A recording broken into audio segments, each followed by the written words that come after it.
ഒരു കാലത്ത് അത്ഭുത കഥകളുമായി മലയാളിയെ വിസ്മയിപ്പിച്ച ഹൊറർ ത്രില്ലർ പരമ്പരയായിരുന്നു ഏഷ്യാനെറ്റിൽ സംപ്രേഷണം ചെയ്തിരുന്ന കടമറ്റത്ത് കത്തനാർ. മലയാളികളെ വിസ്മയിപ്പിച്ച സൂപ്പർ നാച്ചുറൽ ഡ്രാമ സീരിയലായും കടമറ്റത്ത് കത്തനാരെ വിശേഷിപ്പിക്കാം. ടൈറ്റിൽ റോൾ ചെയ്തത് നടൻ പ്രകാശ് പോൾ ആയിരുന്നു. ആലപ്പുഴയിലെ നൂറനാട് ജനിച്ച് സിനിമ സീരിയൽ ലോകത്തേക്ക് പ്രശസ്തനായ പ്രകാശ് അപ്രതീക്ഷിതമായാണ് കത്തനാർ റോളിലേക്ക് എത്തിയത്. കത്തനാർക്ക് ഡ്യൂപ്പിടാനാണ് ഞാൻ പോയത്. പിന്നീട് സീരിയൽ അണിയറ പ്രവർത്തകർ എന്നെ തന്നെ കത്തനാരായി അഭിനയിപ്പിക്കാൻ തീരുമാനിക്കുകയായിരുന്നു. 1 വർഷത്തോളം കടമറ്റത്ത് കത്തനാറിന്റെ ഷൂട്ടുണ്ടായിരുന്നു. നീലിയെപ്പോലൊരാളെ അടക്കി നിർത്താൻ കഴിവുള്ള വ്യക്തി എന്ന നിലയിലാണ് എന്നെ ആളുകൾ കണ്ടിരുന്നത്. അല്ലാതെ നടൻ എന്ന രീതിയിലല്ല. പലരും ഫോൺ ചെയ്യുമ്പോൾ അച്ചോ എന്നാണ് വിളിക്കാറുള്ളത്. എനിക്ക് പ്രേതങ്ങളിൽ വിശ്വാസമില്ല. എനിക്ക് അങ്ങനൊരു അനുഭവം ഉണ്ടായിട്ടില്ലെന്നാണ് ബിഹൈൻഡ് വുഡ് ഐസിന് നൽകിയ അഭിമുഖത്തിൽ സംസാരിക്കവേ പ്രകാശ് പറഞ്ഞത്. നാടകത്തിൽ ഞാൻ അഭിനയിച്ചിട്ടില്ല, പക്ഷെ ആഗ്രഹമുണ്ടായിരുന്നു. അങ്ങനെ ഒരു ദിവസം നാടകത്തിന്റെ റിഹേഴ്സൽ കാണാൻ പോയി. അന്ന് എനിക്ക് മനസ്സിലായി എനിക്ക് നാടകം പറ്റില്ലെന്ന്.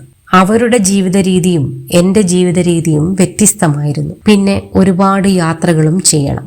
പക്ഷേ വീട്ടിൽ ഞാനും ഭാര്യയും മാത്രമേ ഉള്ളൂ. കല്യാണം കഴിച്ചിട്ട് കുറച്ച് നാളുകൾ പിന്നിട്ടതേ ഉണ്ടായിരുന്നുള്ളൂ. അങ്ങനെ ആ ആഗ്രഹം ഉപേക്ഷിച്ചു പ്രകാശ് പോൾ പറയുന്നു. സീരിയലിൽ നീലിയായി അഭിനയിച്ച നടി സുകന്യയെക്കുറിച്ചും നടൻ സംസാരിച്ചു. വ്യക്തി എന്ന നിലയിൽ സുകന്യയെ ഇഷ്ടമല്ലെന്നും പക്ഷേ സുകന്യ നല്ല നടിയാണെന്നുമാണ് പ്രകാശ് പോൾ പറഞ്ഞത്. നീലിയായി പലരും അഭിനയിച്ചുവെങ്കിലും നടി സുകന്യ നീലിയെ അവതരിപ്പിച്ചപ്പോഴാണ് അത് കൃത്യമായും ആ കഥാപാത്രമായത്. നടി എന്ന നിലയിൽ സുകന്യയെ അംഗീകരിക്കാതെ ഇരിക്കാൻ പറ്റില്ല.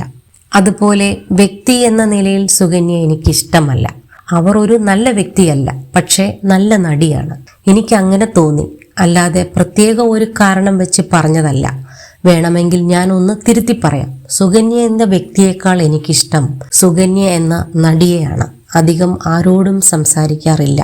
നടി എന്ന രീതിയിൽ പെർഫെക്റ്റുമായിരുന്നു. എന്നോടൊന്നും സുകന്യ സംസാരിച്ചിട്ടേ ഉണ്ടാവില്ല. സീനിലുള്ള ഡയലോഗ് അല്ലാതെ മറ്റൊന്നും ഞാനും സുകന്യയോട് സംസാരിച്ചിട്ടില്ല. പ്രൊഫഷണൽ ബന്ധം മാത്രമേ ഞങ്ങൾ തമ്മിലുണ്ടായിട്ടുള്ളൂവെന്നും താരം പറയുന്നു. ആരാധകരെ കണ്ടു ഭയന്ന രസകരമായ സംഭവവും പ്രകാശ് വെളിപ്പെടുത്തി.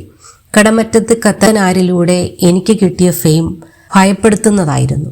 ഒരു ദിവസം മുരുകൻ കാട്ടാക്കടയെ കാണാൻ അദ്ദേഹം പഠിപ്പിക്കുന്ന സ്കൂളിൽ ഞാൻ ചെന്നു.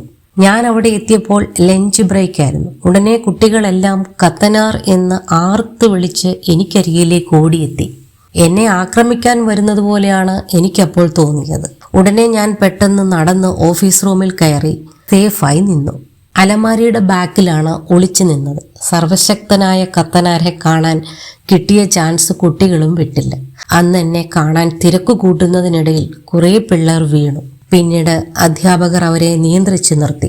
അത്തരത്തിലൊരു അനുഭവം ഉണ്ടായിട്ടുണ്ടെന്നും പ്രകാശ് പോൾ പറയുന്നു.